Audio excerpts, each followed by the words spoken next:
Assalamualaikum warahmatullahi wabarakatuh. Terima kasih sudah klik video ini. Seperti biasa di malam ini aku hadir lagi menemani kalian dengan menceritakan satu kisah horor Wawa part 323. Nah, kisah yang akan aku ceritakan ini adalah reminder bagi kita semua untuk selalu menjaga ucapan. Aku yakin kalian pasti nggak asing lagi sama pepatah mulutmu harimaumu ya kan, yang artinya kita ini mesti selalu hati-hati dalam berucap karena bisa jadi ucapan itu malah menjadi bumerang buat kita sendiri. Aku percaya kali sama pepatah itu dan kisah ini adalah salah satu buktinya. Di KW malam ini kita akan menyimak kisah dari bapaknya Wawa waktu menempuh perjalanan panjang kali dari Surabaya menuju ke Bima, Nusa Tenggara Barat. Waktu itu bapaknya Wawa ini cuma naik motor berdua sama adiknya, which is ini omnya Wawa ya. Dan di perjalanan itu mereka juga harus menyeberang naik kapal sampai 3 kali, Pastinya ini menjadi perjalanan yang sangat melelahkan kali ya kan. Dan apesnya lagi, selain capek karena jauh, perjalanan ini juga jadi menyeramkan karena mereka diteror oleh banyak sekali sosok, mulai dari suara-suara aneh, pocong bermata bolong, sampai sosok perempuan ngesot pun ada. Dan waktu ditelusuri ternyata semua gangguan itu berasal dari satu celetukan yang dilontarkan oleh bapaknya Wawa. Kalau dulu kita punya kisah Bang Alex yang sangat legendaris itu kan, dapat gangguan waktu bawa ambulans. Nah ini bapaknya Wawa dapat banyak sekali gangguan waktu bawa motor. Penasaran gimana kisah selengkapnya? Jadi tanpa berlama-lama kita langsung masuk aja ke ceritanya ya. Check it out. Oke, kisah ini dikirim sama Wak kita yang bernama Nita dari Surabaya. Halo Kak Nita. Nah, kisah ini terjadi di tahun 2014 lalu dan dialami oleh bapaknya Nita yang bernama Pak Mahmud. Biar ceritanya gampang tanpa mengurangi rasa hormat, di sini aku langsung menyebutkan namanya aja ya, Mahmud. Itu mantap.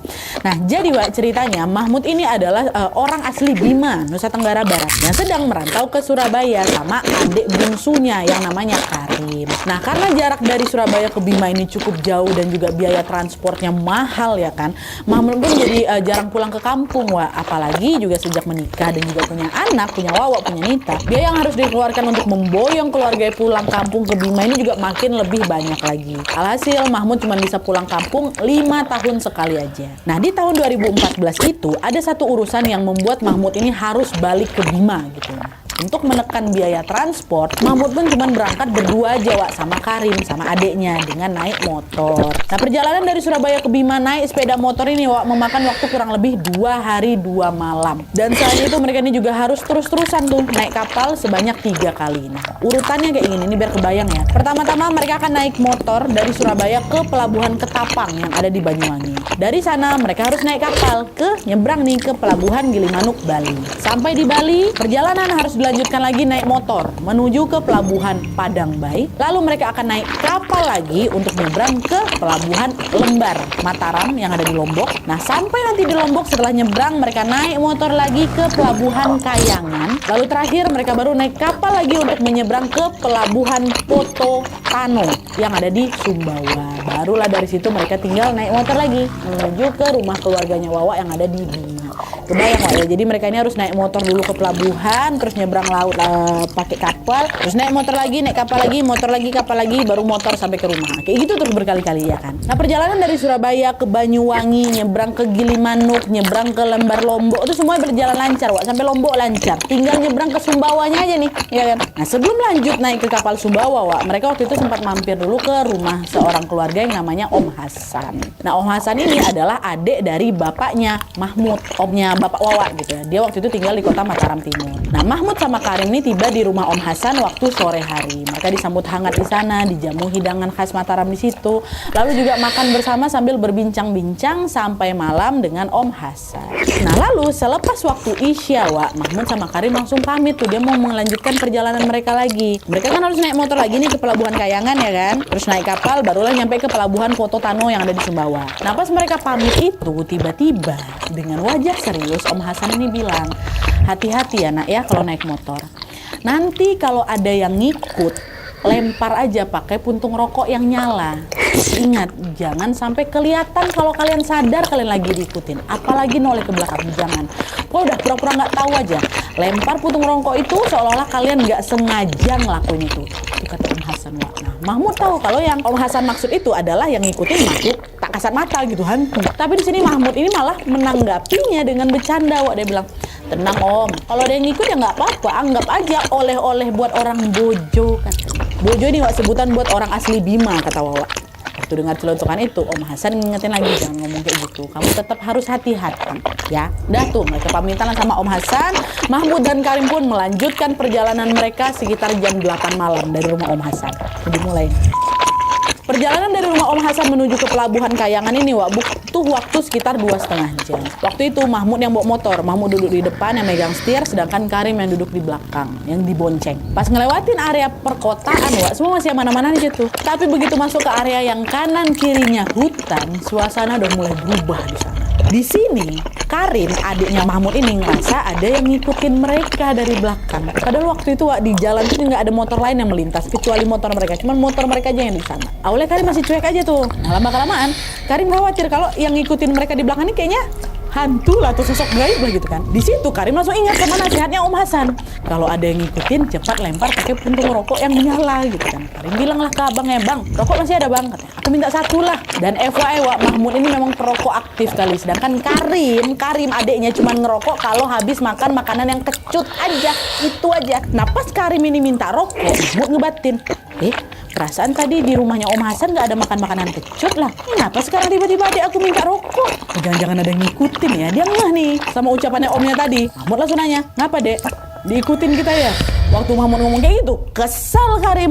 Tadi kan Om Hasan udah bilang kalau ada yang ngikutin, kita harus bilang nggak tahu. Ngapa pula bertanya sekarang?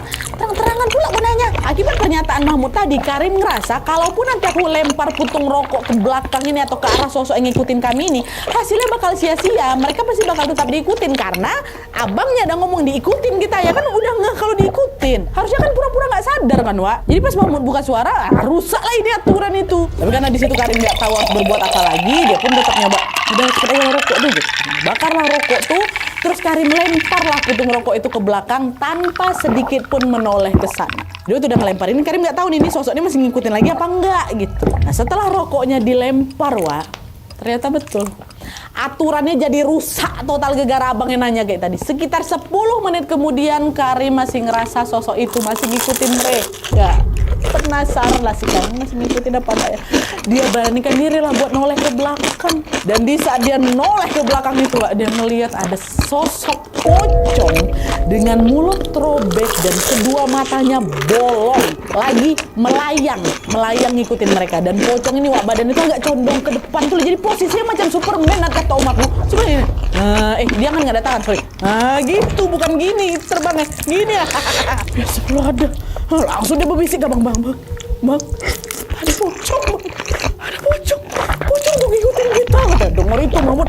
Astaga serius kan. Ada pocong, bang. Ada pocong. Wah, langsung lah ngebut kan. Tapi semakin mereka ngebut, pocongnya makin ngencang juga. Wah, macam nggak mau ketinggalan. Ngikutin juga dari belakang. Masih ada masih. Oh, makin laju. Mereka makin laju juga pocong tuh ngikutin. Astagfirullahaladzim. Nah, untungnya begitu masuk area pelabuhan yang lumayan ramai, pocong tuh udah hilang, Wak. Bang, alhamdulillah bang, dia udah nggak ngikutin lagi. Serem kali bentuk pocongnya bang. Jelas sekali nampak depan aku tadi. Waktu dengar itu Mahmud nggak langsung respon, Wak.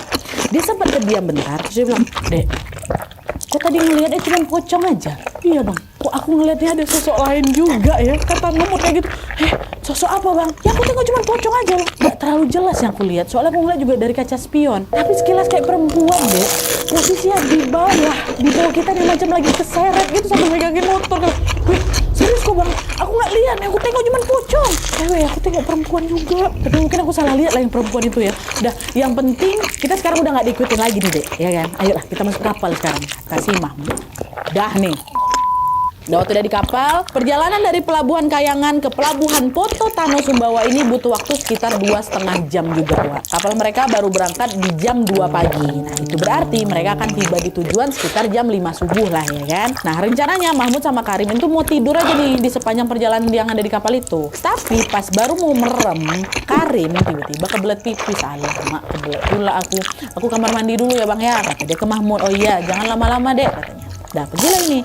di kamar mandi. Begitu masuk kamar mandi, bau pesing langsung nyengat. Wah, ditambah juga kondisi kamar mandinya kotor kali ya. Sebenarnya Karim juga nggak nyaman buang air di sana, tapi karena udah kebelet ya kan, nggak ada tempat lain, akhirnya dia terpaksa lah pipis di kamar mandi jorok itu. Terus pas lagi buang air ini, tiba-tiba dari arah luar pintunya itu, pintu kamar mandinya, terdengar suara orang batuk-batuk. Wah, tapi batuknya tuh heboh kali, macam mau ngeluarin dahak nggak bisa bro. Heboh kali batuknya kan. Apa nih? Orangnya lagi mabuk laut kali ya. Pikir si Karim kayak gitu. Nah, diabaikanlah batuk itu kan, tapi masih tuh batuk. Dan waktu si Karim keluar kamar mandi, kaget dia, Wak. Di luar tuh nggak ada orang sama sekali. Tapi ini suara batuknya masih ada ya. Waktu dia keluar suara batuk masih ada. Waktu dia tengok nggak ada orang, suara batuk tuh masih ada. Loh, kok kosong? Ini orang lagi batuk nih. Karim celingak-celingok ke sana kemari, tapi tetap aja nggak ada. Cuma dia sendiri yang ada di kamar mandi itu. Ini suaranya masih ada padahal, Wak. Kan wujudnya nggak ada. Nggak mau mikir aneh-aneh, Karim buru-buru lah ini balik lagi ke dalam kapal, ke tempat tidur dia tadi. Sesampai di sana, Karim nengok abangnya lagi teleponan sama istrinya, Wak, sama mamanya Wawa. Karim duduk lagi di sampingnya si Mahmud tanpa negur Mahmud, karena kan Mahmudnya lagi teleponan. Nah terus beberapa waktu kemudian, waktu teleponnya Mahmud ini udah selesai, Mahmud nggak langsung tidur, Wak. Dia berjalan keluar ke area dek mau ngerokok. Nah pas dia keluar ke dek kapal ini, Mahmud malah ketemu sama Karim yang ternyata udah lebih dulu ada di dek, Wak. Karim lagi berdiri gitu sambil menatap laut keluar, kan gelap kan, udah malam ya kan. Dia kayak gitu di dek kayak gini. Mahmud tepuk lah pundak ya kan. Rim, udah di sini aja kok. Perasaan kok tadi di samping aku lah, kapan kau keluar? Diam aja Karim di situ, Wak. Si Mahmud bilang lagi, kok udah nelfon keluarga di Bima belum? Kalau bentar lagi kita mau nyampe, kata Mahmud. Lagi-lagi di sini Karim cuma diam aja, diam. Awalnya Mahmud nggak curiga sama sekali ya kan sama sikapnya Karim yang mendadak cuek itu. Yang ada Mahmud di situ lebih fokus ke rokoknya. Terus waktu lagi mau bakar rokok, nggak lama kemudian barulah si Karim ini nyaut. Dah, kata di situ. Dibentaknya Mahmud, padahal Karim orang nggak bisa kayak gitu. Dia ngejawab pertanyaan yang terakhir tadi cuma dia terus ngebentak. Mau ditegur langsung nih sama si Mahmud, tapi waktu itu si Mahmud lagi mau ngebakar rokok. Kurang ajaran, waktu dia nengok ke si Karim mau negur ini, Mahmud malah melihat di situ ada sosok pocong yang ngikutin mereka tadi ada di depannya si Mahmud sekarang, Wak. Matanya bolong, bibirnya sobek, dan pocong itu datang semua. Gitu, Karim tuh pocong rupanya. Pocong kata dia. Dia spontan ngelemparin si rokoknya itu karena si pocong itu kan nembus rokoknya dia, rembus. Lalu sudah buru-buru lari masuk ke kapal. Di sana dia tengok Karim ada di dekat tempat terakhir lagi tidur. Jadi sosok yang mirip Karim di depan itu, Wak, itu bukan Karim, itu pocong. Pocong yang ngikutin dia di jalan pula. Mama pikir sosok udah ngilang di pelabuhan kan, karena di pelabuhan udah nggak ada lagi. Tapi ternyata pocong tuh masih ngikut sampai kapal, Wak. Masih. Panik si Mahmud di situ. Lu panik, dia udah nggak mood lagi ngerokok. Dia memutuskan untuk diam dulu, tenang dulu. Tapi dia nggak mau cerita nih soal Karim. Biar si Karim juga nggak ketakutan. Ini perjalanan masih jauh nih, ya kan? Udah lah, dia diam di situ. Diam, baru akhirnya dia tertidur. Dah, singkatnya kapal mereka ini pun sampai lawak ke pelabuhan Sumbawa sekitar jam 4:30 pagi. Nah, dari situ mereka tinggal menempuh perjalanan naik motor aja nih untuk sampai ke Bima dengan waktu tempuh sekitar 5 jam, lumayan jauh. Nah, lalu setelah berkendara cukup jauh, mereka mampir di pom bensin. Nah, di sana Karim lagi ngantri bensin, sedangkan Mahmud, bapaknya Wawa ini melipir ke toilet. Jadi tinggal Karim aja nih ngisi bensin ya. By the way, itu juga langit masih agak gelap, jam sekitar subuh lagi. Nah, pas Karim lagi isi bensin ini, petugas pom bilang, "Dari mana bang?" katanya. "Oh, kami dari Surabaya mau balik ke Bima." "Wih, jauhnya. Berapa kali naik kapal lah bang?" "Iya jauh bang, 3 kali kami naik kapal. Tapi untungnya bentar lagi nyampe. Tinggal lanjut naik motor aja, sekitar 5 jaman lah mungkin ya." Nah, petugas pom ini manggut-manggut aja. "Oh iya pak." Terus nggak lama kemudian dia bilang, "Bang, perjalanan dari sini ke Bima kan masih jauh bang. Kalau saya boleh kasih saran, sebaiknya jangan berhenti-berhenti lagi bang ya. Kalau sekiranya masih mampu buat jalan, abang jalan terus aja lah bang." Kata si pom bensin tuh kayak gitu. "Loh, emangnya kenapa bang nggak boleh berhenti?" "Maaf bang, saya bukan maksud mau nakut-nakutin. Tapi sekarang ada yang lagi ngikutin abang. Semakin sering abang berhenti, takutnya nanti makin banyak lagi yang ngikutin," katanya. Merinding masih Karim di situ, apa aja ikutan merinding, ya Allah. Di titik ini Karim belum tahu ya soal kejadian Mahmud yang diikutin sama pocong, yang nambahin pocong di dek kapal, belum tahu. Ini kan Mahmud belum cerita apa-apa. Tapi karena sebelumnya Karim udah ngelihat sendiri kalau mereka ini diikutin pocong di sepanjang jalan sebelum nyampe pelabuhan itu, waktu dengar ucapan si Bang Pom ini, Karim langsung menduga kalau yang dimaksud sama petugas pom itu, itulah si pocong tadi. Akhirnya Karim langsung nanya lagi, "Bang, yang ngikutin pocong bukan?" Ngangguk petugas pom itu. Di situ Karim cuma bisa diam, dia shock dari situ, kenapa aku tiba-tiba merinding kali ya. Udah bang, baca-baca aja kata petugas pom. Nah nggak lama Mahmud datang nih waktu saya AB kan. Mahmud datang, Karim nggak ngomong apa-apa, dia langsung ngajak Mahmud untuk segera melanjutkan perjalanan. Dan kali ini gantian Wak, Karim yang di depan, Mahmud yang di belakang. Di situ Karim nggak cerita ke Mahmud soal obrolannya sama petugas pom bensin tadi. Mahmud juga nggak buka cerita soal apa di dek kapal tadi Wak. Karim masih diam aja kan, masih diam sambil melajukan motornya sekencang mungkin. Langsung ngegas kayak gitu. Ditanya masih Mahmud, ngapa ngebut-ngebut Rim, santai aja lah, kata si Mahmud ya kan. Udah bang, nggak apa-apa, biar cepat sampai kita. Udah nggak usah buru-buru, udah dekat kok ini. Justru karena udah dekat, makanya biar cepat sampai. Udahlah santai aja, kita mampir makan dulu aja lah, yuk lapar kali aku, katanya. Nah nggak lama setelah si Mahmud ngomong kayak ini, mereka nengok ada warung di pinggir jalan. Karim sempat ragu nih, dia ingat sama peringatan petugas pom tadi. Tapi karena Mahmud ini terus ngeluh-ngeluh dia lapar, Karim pun juga lapar. Karim nggak langsung berhenti, tapi dia melankan atau menurunkan kecepatan motornya untuk melihat warung itu lebih jelas gitu kan. Dia mau ngecek dulu. Waktu dia mau melan, dia mendekat, warung tuh terang kali Wak, ramai juga. Nah kemungkinan yang mampir di sana itu adalah supir-supir truk yang memang lagi istirahat. Soalnya di sekitar warung itu juga mereka ngelihat ada beberapa truk-truk yang terparkir. Mahmud bilang banget, pas kali deh, ayo kita mampir makan di situ. Nah karena Karim sudah memelankan laju motornya, Mahmud pikir mereka mau mampir ke warung ya kan. Cuma waktu udah mau makin mepet, Karim ingat lagi tuh kedua kalinya tentang pesan si petugas pom tadi, jangan berhenti di tengah jalan biar nggak banyak sosok yang ngikutin. Akhirnya Wak di situ tanpa mempedulikan Mahmud yang lagi kelaparan ini, waktu dia mau melan, Karim langsung ngegas, kata Rim, kok nggak jadi mampir? Ayo kita makan dulu. Udah bang, nggak usah berhenti bang, nanggung. Kita makan kalau udah sampai Bima aja lah. Tapi aku udah lapar kali loh. Emang kok nggak lapar? Ya lapar aku udah, tapi pokoknya tahan dulu aja lah. Toh bentar lagi kita udah mau nyampe bang, udah bang sabar aja. Kok ini apa nih Rim? Tinggal belok bentar makan, bentar apa susah ya? Nggak bang, nggak mau. Pokoknya aku nggak mau berhenti sebelum kita sampai Bima. Lah mereka berdua nih Wak. Nah terus di tengah perdebatan itu dari jauh, udah ngegas nih. Dari jauh mereka ngeliat lagi ada warung di sebelah kiri dan posisinya juga tepat ada di pinggir jalan itu. Tuh loh Rim, mau ada warung di situ. Ayolah mampirnya di situ, kata si Mahmud. Udah kelaparan Wak. Nah pas jaraknya makin dekat, Karim dipelankan lagi Wak, lagi motornya untuk ngeliat lagi suasana warung yang kedua ini. Dan disitulah mereka sadar kalau warung yang kedua ini sama persis dengan warung yang mereka lihat sebelumnya. Semua yang sama persis, kata bapak aku. Udah dia tata letak ya, posisi orang-orangnya, lampunya, truk-truk yang lagi parkir, semua sama. Nah Mahmud yang tadinya ngotot kali pengen mampir, dia langsung, dek, kok persis sekali macam warung yang tadi? Ada belok-belok? Enggak bang. Persis sekali dek. Tadi juga kita maju aja kan? Iya bang. Udah ada nggak beres nih dek. Makin lah digas lagi sama si Karim. Nggak mau dia lagi berhenti di tempat kedua. Sama persis kayak di pertama. Terus setelah berkendara sejauh 2 km, anehnya mereka kembali lagi nemuin warung yang sama. Sama lagi ketiga, sama. Jadi mereka ini macam puter-puterin kayak gitu loh. Dan kata bapak aku udah dia, setiap 2 km sekali pasti kami ketemu warung gitu lagi. Bang ini lagi bang, ini lagi bang. Nah sadar ada nggak beres, Mahmud sama Karim pun udah bang, dek, doa gitu, doa berzikir lah itu sepanjang jalan ya kan. Sampai akhirnya setelah ngelewatin warung itu sebanyak 6 kali. Jadi 6 kali warung tuh kelihatan sama mereka udah nggak ngeliat warung itu lagi. Udah lewat 2 km nih, udah nggak ada lagi kan, nggak ada bang. Tuh ngegas lagi udah 5 km, nggak ada kan, udah aman nih, udah agak tenang lah gitu kan. Ya, tapi 6 kali wak diputarin, ditenggokin itu terus. Ada nih. Pas di tengah jalan berikutnya, tiba-tiba telepon masuk nih dari HP-nya si Mahmud. Rupanya dari istrinya. Diangkatlah sama Mahmud ya kan. Halo dek, ngapa dek? Abang masih di jalan ini sama si Karim, belum nyampe Bima. Bentar lagi lah ini mungkin. Waktu ngomong kayak gitu hening, gak ada yang nyawa. Mahmud nanya lagi, yang, halo adek, ngapa dek? Kita hening, gak ada jawaban. Nah Mahmud pikir ini mungkin sinyalnya lagi jelek kali ya, makanya teleponnya gak nyambung. Mau dimatikan itu telepon Wak. Tapi sebelum teleponnya terputus, tiba-tiba dari telepon aku terdengar perempuan ngomong, kenapa nggak berhenti makan di warung saya? Nggak lapar kan? Ya astagfirullahaladzim, Mahmud tahu betul itu bukan suara bini aku, bukan suara istrinya. Spontan Mahmud langsung mati lah teleponnya kan. Nah di situ Karim notice gelagat Mahmudnya kelihatan macam shock kayak gitu. Ngapa bang? Nggak apa-apa. Udah lah yuk. Mahmud sengaja memang nggak mau cerita juga Wak, karena khawatir kan si Karim lagi bawa motor ya kan. Nah terus nggak lama kemudian tiba-tiba dari arah belakang motor bapak aku Nadia terdengar suara perempuan yang telepon tuh lagi. Dan kali ini nggak cuman Mahmud aja dengar, Om Karim pun dengar Nat. Dan perempuan itu juga bilang hal yang sama. Kenapa nggak berhenti makan di warung saya? Nggak lapar.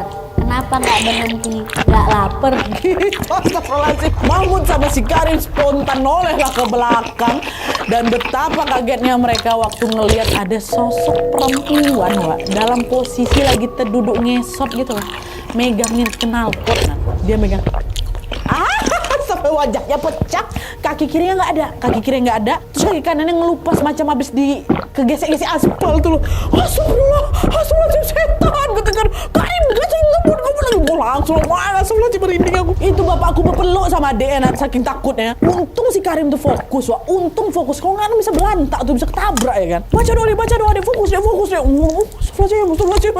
Sepaknya berjalan tuh mereka nggak berani lagi noleh ke belakang Wak. Mereka nggak tahu sosok perempuan ngesot tuh masih ngikutin mereka lagi apa enggak. Mereka baru berani ngecek waktu langit udah lebih terang lah gitu. Udah agak terang nih kan pagi kali itu kan. Waktu ditengok bawah udah nggak ada, udah hilang. Kapan dia berhenti pun nggak tahu. Nah singkatnya sekitar jam 12 siang Wak, mereka sampailah di rumah keluarganya Bima. Keluarga yang ada di Bima. Sepupunya Mahmud dan Karim juga udah pada ngumpul Wak di sana menyambut Karim dan juga Mahmud. Mereka nunggu di sana ngobrol-ngobrol, makan apa segala macam, lepas rindu lah gitu. Di teras rumah nih ngobrol-ngobrol. Nah di tengah obrolan itu, Mahmud sama Karim baru tuh Wak, buka suara semua, barulah semua menceritakan kejadian horor yang mereka alami di sepanjang perjalanan itu. Ada ini bawa diceritain lah semuanya kan. Nah lalu salah satu sepupu mereka yang namanya Benny ada di situ ya kan, omnya si Wawa, Om Benny ngomong kayak gini, kalian sampai diganggu segitunya itu pasti kalian bikin salah tuh. Coba ingat-ingat lagi, kalian udah ngelakuin apa sebelum kesini? Mahmud jawab, salah apa? Kamu nggak ngelakuin apa-apa kok. Kalau bukan perbuatan bisa jadi juga tuh karena ucapan kalian kan pasti habis mengucap sesuatu tuh, kata Benny lagi. Mau terdiam kan? Apa ya?